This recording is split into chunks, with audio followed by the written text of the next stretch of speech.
couper les cheveux depuis 1 an et quelques mois. Mais là, on n'a pas d'élastique à la maison. Ça me Tu peux te mettre une passe. Je connais quelqu'un qui faisait ça. Je peux te donner le mien. Ah, ben je veux pas... C'est surtout quand je donne le bain aux enfants, parce que là, je suis souvent comme ça, Tiens. puis ça me tombe, puis... Tiens! Je te le donne. C'est la Ton premier gratuité. élastique. Ah.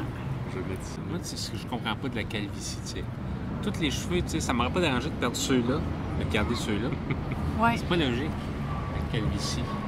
c'est vrai que En même temps, Thierry, moi, ce que j'aime, et puis ce que j'aime avec mes cheveux longs, entre autres, c'est d'être unique.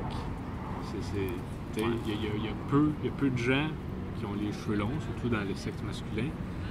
Puis il y a peu de gens qui ont les cheveux longs et qui calent sur le dessus, fait que ça fait vraiment le style Fabien Cloutier. Puis moi, j'aime ce style-là. Mais tu sais, il y en a qui c'est comme le parti pris de je me rase la tête, puis je suis comme une boule de billard.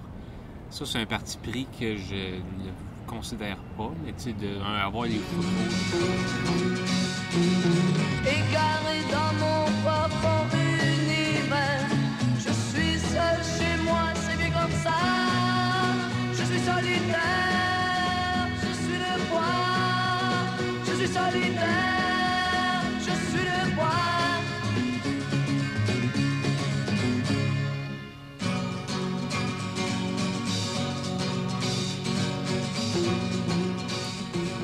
Non, Épisode 79, bienvenue à tous. 19. Nous sommes dans Tétroville cette semaine encore. dans le parc Thomas Chapet, qui est un parc nommé en l'honneur d'un historien canadien-français. Allez dans vos bibliothèques, allez consulter ses ouvrages, c'est fascinant. Une belle plume. Nous sommes vendredi Oui. le 14 mai 2021. Bienvenue! Et cette semaine, dans le fond, moi je dis bienvenue, mais il faudra annoncer le thème. Donc, nous allons parler de Saint-Hyacinthe. Thierry et moi sommes natifs de Saint-Hyacinthe. Camille, êtes-vous native de Saint-Hyacinthe également? Ben oui. Oui? OK, correct. Né là, oui, mais grandi un petit peu ailleurs, à Sainte-Madeleine. OK. Puis retourné à Saint-Hyacinthe après, tu sais, comme... Au camping. Fait que ça tombait sous le sens, à après 79 épisodes, de parler de notre mère patrie, de où est-ce qu'on vient, parce que moi, Camille et moi, nous habitons... nous habitons Montréal, Camille dans Longue-Pointe, moi dans Tétroville. Comme la semaine passée, je reviendrai sur certains de nos épisodes précédents. Quand même, l'épisode 6. L'épisode 6 a été enregistré à Saint-Hyacinthe. C'est l'épisode dans la cour arrière de chez nos parents. Après ça, il y a l'épisode 49, je pense, l'épisode disparu. Ouais. A été enregistré à Saint-Hyacinthe. Malheureusement, cet épisode-là, Renaud a raconté l'histoire pourquoi l'épisode n'a pas pu exister. Le bouillon de poulet. On a fait un épisode bouillon de poulet. Le dernier épisode qu'on a fait avant notre pause. Donc, Ouais, parce qu'il y a eu une controverse, là. Sur le bouillon. Ouais. c'est qu'il fallait un mot différent. On aurait peut-être dû opter pour le mot soupe, mais c'est qu'en anglais, c'est chicken broth, non, chicken soup. Chicken soup for the soul. Donc, il fallait pas prendre ni soupe, ni bouillon. Il restait juste consommé, même si le mot ne s'applique pas aux légumes. Donc, je suis désolé pour les gens dans les commentaires qui ont trouvé ça, qui ont pas aimé le fait qu'on n'utilise pas les bons mots pour décrire. Mais consommer de légumes, ça se peut, non? C'est juste du bœuf qui fait des Dans consommés? la définition de consommer, c'est vraiment plus avec de la viande puis les os. Autour. Mais il y a aussi quelque chose dans cet épisode-là, je remets en question, je remets en doute l'existence de l'âme. Puis je suis comme un peu fait un 360 à ce sujet-là, ou un 180. J'ai changé d'idée. J'étais revenu à la même place. Je pense que l'âme existe. L'âme existe. Est-ce que vous avez déjà vu une Porsche de collection? Oui. C'est beau, c'est magnifique. Ça a une âme. Si une Porsche peut avoir une âme, tout le monde en a une. Camille a une âme. Donc, ça prend pas grand-chose pour changer d'idée, mais l'âme, c'est quelque chose, il n'y a pas vraiment de preuves, tu peux pas l'analyser. Il y a la glande pinéale, évidemment, mais c'est pas prouvé 100% que c'est... La glande pinéale, c'est là que se logerait l'âme. Mais c'est ce que René Descartes disait. OK. C'est la glande pinéale, c'est en forme de cocotte, comme ça, vous voyez. Ah oui? Ce qu'on a dans le crâne, là, la glande pinéale, c'est comme ça, là. C'est à peu près C'est ça. aussi gros que ça? Ben, non, c'est plus petit que ça, mais c'est une cocotte. Puis, si on ouvre, après ça, c'est comme si c'était ça notre âme, là, une espèce de petit tronc dans une cocotte. C'est ça l'âme, là. L'âme, c'est l'âme Ouais. se trouve dans une cocotte. Ouais, dans notre crâne. Fait que C'est pour ça qu'il y en a qui se font appeler cocotte. Et oui. Notre soeur s'appelait la cocotte quand Oui. elle était petite. Et c'est pour ça qu'on a le droit de changer d'idée. Fait que moi, j'étais là à remettre en doute l'existence de l'âme comme un maudit sceptique qui doute de tout. Là. Mais Oui, je trouve que t'as repris du poil à la bête, Thierry. Là, t'es rendu... t'as dit dans le dernier épisode qu'on vient de faire, le 7 mai, que t'aimais la vie. Puis là, tout d'un coup, ouais, l'âme existe. l'être de lumière, l'homme existe, tout ça. C'est le fun d'entendre. Ben, c'est que quelque chose que j'ai réalisé. Après ça, on va passer à Saint-Hyacinthe. Là. On va pas faire comme la semaine passée, parce qu'on a quasiment pas parlé du sujet. Là. Mais je pense qu'on surestime beaucoup le pouvoir de la haine. On le surestime. Oui. On surestime beaucoup le pouvoir de la haine. Prenez On bien le le temps de réfléchir. sous-estime, On oui. surestime. On le surestime beaucoup. Le pouvoir de la haine, on le surestime. Prends Mais pas si on se compte. parlait d'amour, au vierge. Si on se parlait Moi, d'amour. je suis le premier à être 100% pour l'amour. là. Ben ouais. Fait que c'est ça. Podcast d'amour, d'amitié, de rire, de franche camaraderie. Donc, Saint-Hyacinthe. Après ça, Mais toujours en restant engagé quand même. non, Moi, je vais partir avec quelques stats sur Saint-Hyacinthe, si vous le permettez. Allez. Shoot de stats. Parce que, tu sais, c'est ça, aucun de nous trois habite présentement à Saint-Hyacinthe, mais on a grandi là, notre enfance vient de Saint-Hyacinthe. Puis moi, ben, Saint-Hyacinthe, c'est 21 ans de ma vie. J'ai passé 21 ans de ma vie à habiter Saint-Hyacinthe, contre seulement 11 ans à Montréal. Fait que, tu sais, je suis maintenant un Montréalais d'adoption, un Montréalais de cœur. Par contre, le plus gros morceau de ma vie vient de Saint-Hyacinthe. Fait que je me sens encore attaché, je me sens encore mascoutin oui. tu sais, On les appelle les mascoutins d'ailleurs, pour ceux qui ne savent pas, là, parce que des fois, ils veulent Oui. dire Saint-Hyacinthois, Saint-Hyacinteux. C'est des mascoutins, parce qu'à cause de la rivière Yamaska, non? non, ben, regarde, Même je pas. vais le faire tout de suite. Tu rentres sur le sujet direct de même, bam! Fait que je vais y aller avec un petit peu d'histoire pour partir ça, pour situer Saint-Hyacinthe. Saint-Hyacinthe, c'est où? Saint-Hyacinthe, c'est à 50 km de Montréal, à mi-chemin entre Montréal et Drummondville à peu près, pour faire ce cours, le long de l'autoroute Jean-Lesage. Ça a été fondé en 1748 par Pierre-François Rigaud de Vaudreuil, qui a reçu la seigneurie de Masca de la part du roi de France, Louis XV. Puis je suis resté en friche pendant une couple d'années, puis finalement, ce Pierre-François de Vaudreuil a vendu ça en 1753 à Jacques-Hyacinthe Simon dit Delorme, qui a racheté la seigneurie Oui, de l'orme. pour 800 $. Puis en dollars d'aujourd'hui, pour vous donner une échelle de grandeur, ça représente environ 33 000 $. Fait qu'il a rajouté... C'est pas beaucoup pour une c'est pas beaucoup, c'est pas beaucoup. Ils ont tout eu, ce monde. Ils peuvent s'acheter une ville pour 33 000 $, imagine. Hey, on peut même pas avoir un condo. C'est ça, Même condo. pas un et demi.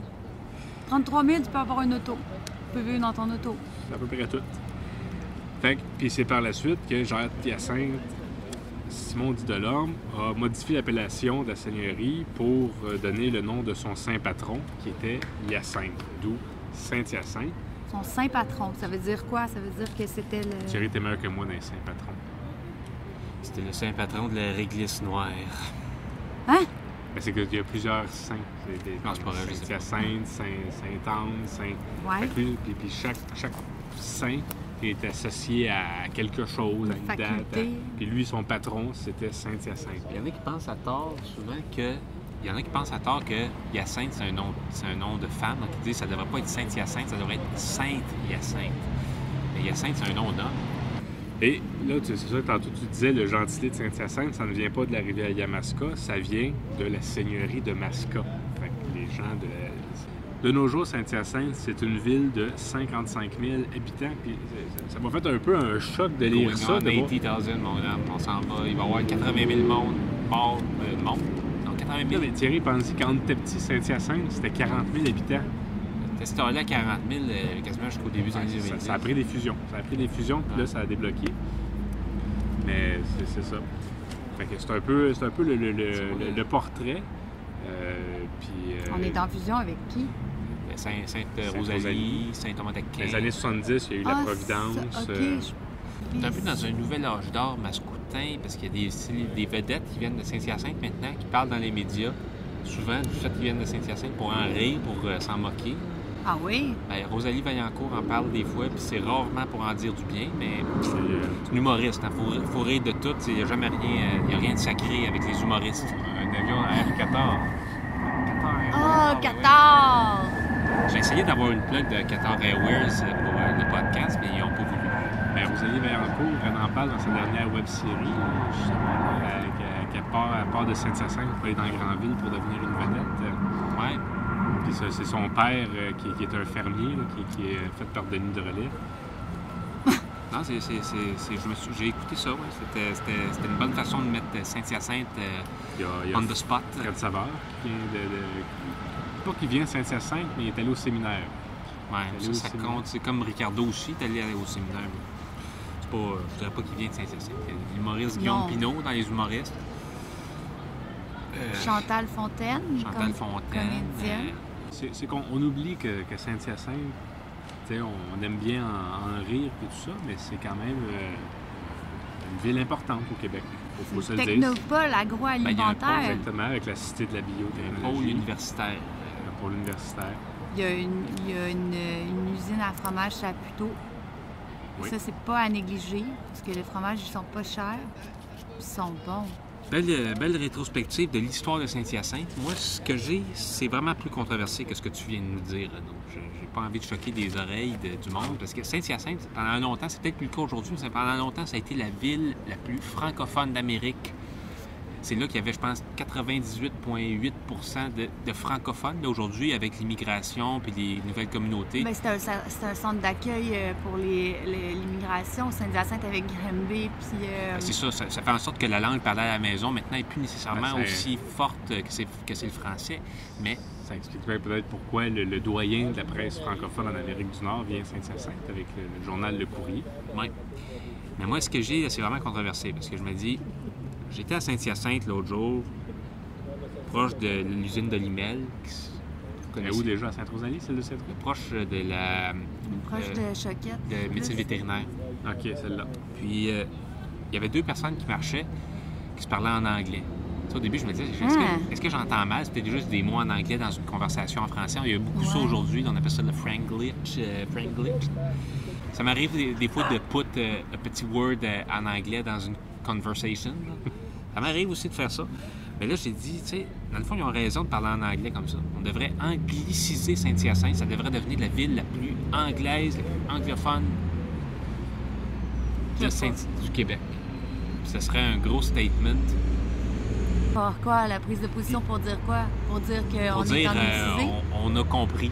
On a compris que l'Amérique est anglaise, on va parler en anglais.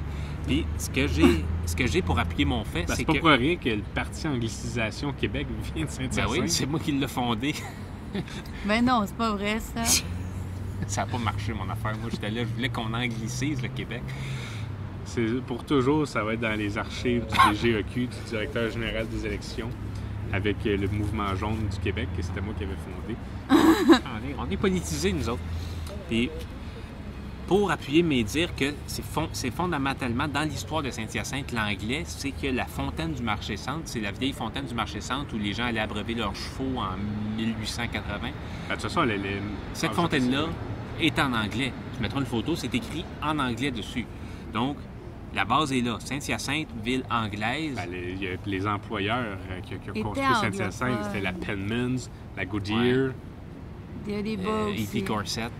Mais moi, ce que j'aimerais parler, là, c'est parce que tu sais, on est quand même, la famille Havard, solidement ancrée dans Saint-Hyacinthe. On a quand même eu nos deux grands-pères qui ont été échevins au conseil de ville de Saint-Hyacinthe, ainsi que la conjointe de notre grand-père, C'était échevine. qui a été échevine, qui a été la première, Huguette Corbeil, qui a été la première femme élue au conseil municipal de Saint-Hyacinthe. Les échevins, c'est quoi? Ils écrivent les lois? Conseil municipal. Notre grand-mère a siégé sur le comité d'urbanisme pendant plusieurs années. Oui, effectivement. Puis notre père a été dans les loisirs de Saint-Sacré-Cœur, Saint-Sacrement-Sacré-Cœur, je pense que les deux allaient ensemble. Et puis là, d'ailleurs, c'est ça, notre père, Bernard Havard, qui est récemment, pour honorer son travail comme conseiller municipal, qui a le pavillon scout Cathédrale. de la cathédrale, qui va être renommé le pavillon Bernard Havard. un Ben bel voyons. honneur, bel honneur à la famille. Il y a une rue, on a-tu déjà dit le nom de notre autre grand-père? Non. C'est ça, c'est qu'il y a une rue Sauly à Saint-Hyacinthe, que c'est en l'honneur de notre arrière-grand-père. Arrière? Non, le troisième arrière. Qui avait fondé La librairie Soli. la librairie Sauly. Est-ce qu'elle existe encore? Non, hein? Non, mais aussi, en tant que vidéaste amateur, dans les années 2000, on était dans le journal, il y a Paul-Henri Frenière qui a écrit un article, une chronique, un billet à propos de nos vidéos dans le journal local. On avait été grisé par l'ivresse de... Ben oui, un peu comme aujourd'hui, des fois, les petites villes célèbrent leurs influenceurs qui percent sur Instagram et tout ça. Nous, c'était sur YouTube Ouais. qu'on avait des centaines de vues. Ah, puis c'est là-dessus qu'il a fait son article? Il avait trouvé, il avait tapé Saint-Hyacinthe sur YouTube, puis il avait trouvé nos vidéos. Puis je pense, à l'époque, on avait déjà une trentaine de vidéos. Hein, il avait bien aimé Ouais. la On rivière était, de on la était les Terreur. premiers. On était les premiers. La vidéo de la rivière de la Terreur est encore sur notre chaîne, donc vous pouvez aller la regarder. Allez vous taper là, nos petites capsules, ça n'a pas si bien vieilli que ça. Peut-être pas, mais on vous voit plus jeune. Puis là, ça, c'est intéressant j'avais de une- voir les archives. J'avais une belle voix stridente. Là. Si vous trouvez que ma voix stridente était encore plus stridente à l'époque. Non, je trouve pas que ta voix est Non, stridente. c'est pas le bon mot, hein? Je sais pas quel mot je voulais dire. Vous, est-ce que vous retourneriez vivre à Saint-Hyacinthe? Ben, moi, j'aime pas vraiment ce que la ville est devenue. Je sais pas. J'hésite entre oui et non. Les C'est deux choix. c'est peut-être. Je sais pas. Mais comme tu sais, si Montréal n'existait pas, puis que c'était pas le monopole de l'artistique, tout ça, s'il y avait quelque chose qui se développait ailleurs dans le Québec, qui artistiquement est plus fort que Montréal, je pense que j'irais à Saint-Hyacinthe. C'est Mais que Saint-Hyacinthe, en même temps, t'es comme un peu à Montréal. C'est comme un quartier de Montréal, mais à 50 minutes de Montréal. C'est vraiment pas si loin que ça. Ça a l'air loin, mais pas tant que ça non plus. Fait que tu sais, il faut juste que tu ailles un char. c'est ça. Ça ça ne te prendra prend pas à le dos. 200 tous les jours. Non, Ça, c'est Renaud ça. l'a fait, puis il a failli...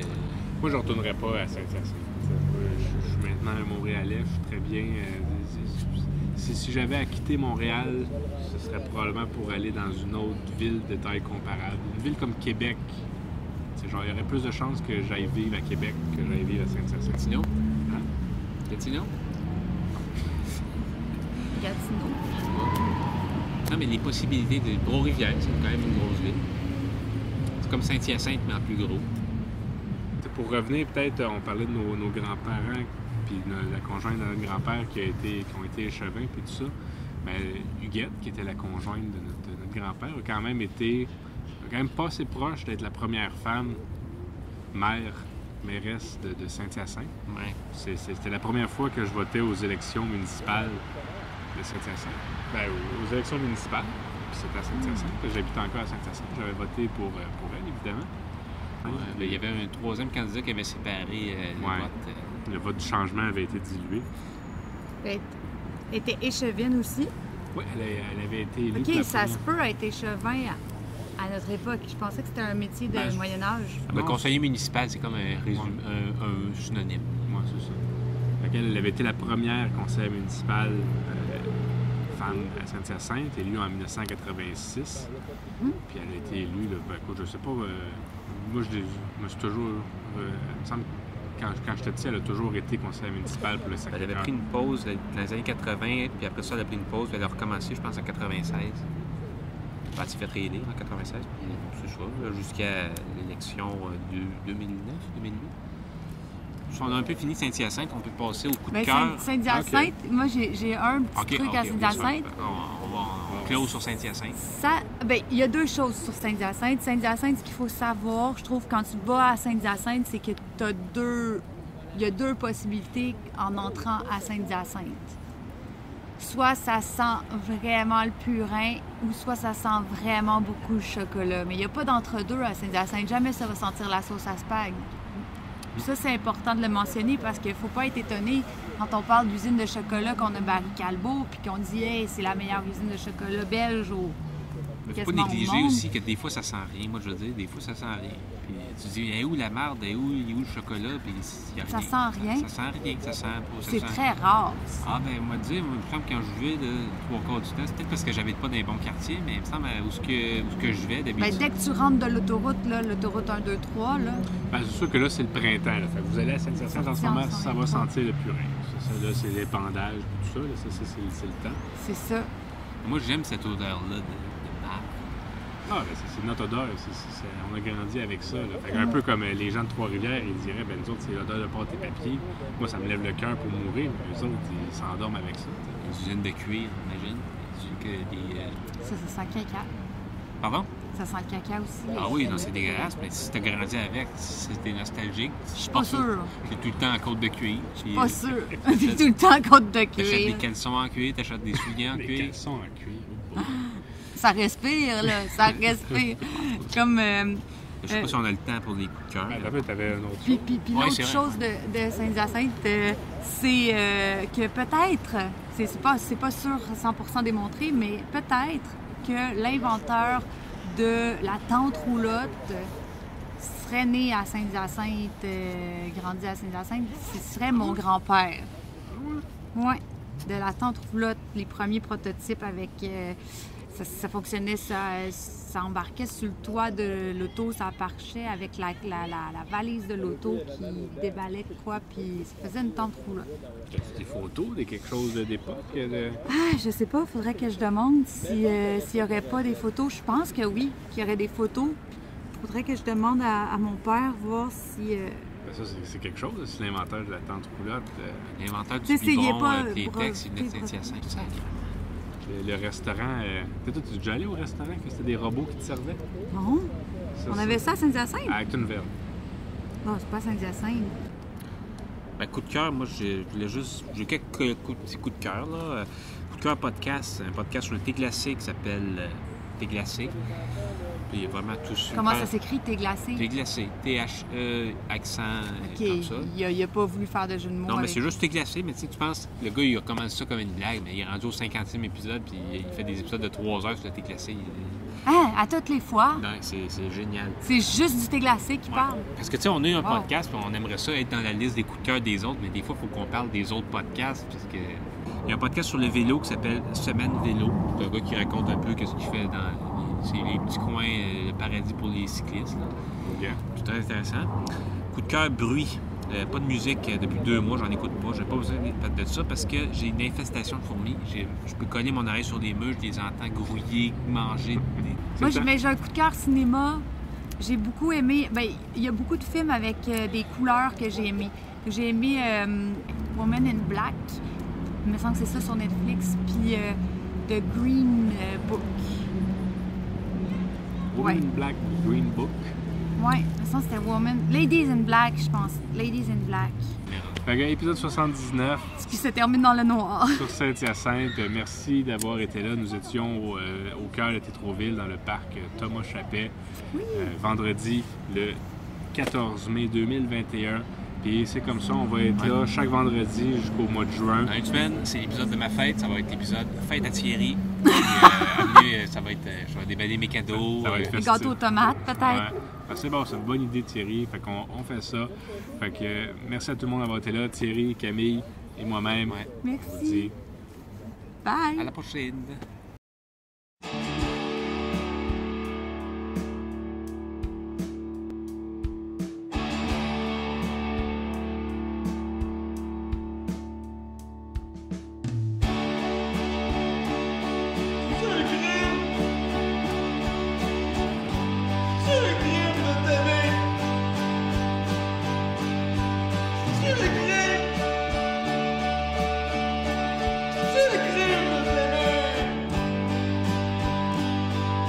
J'ai besoin de toi.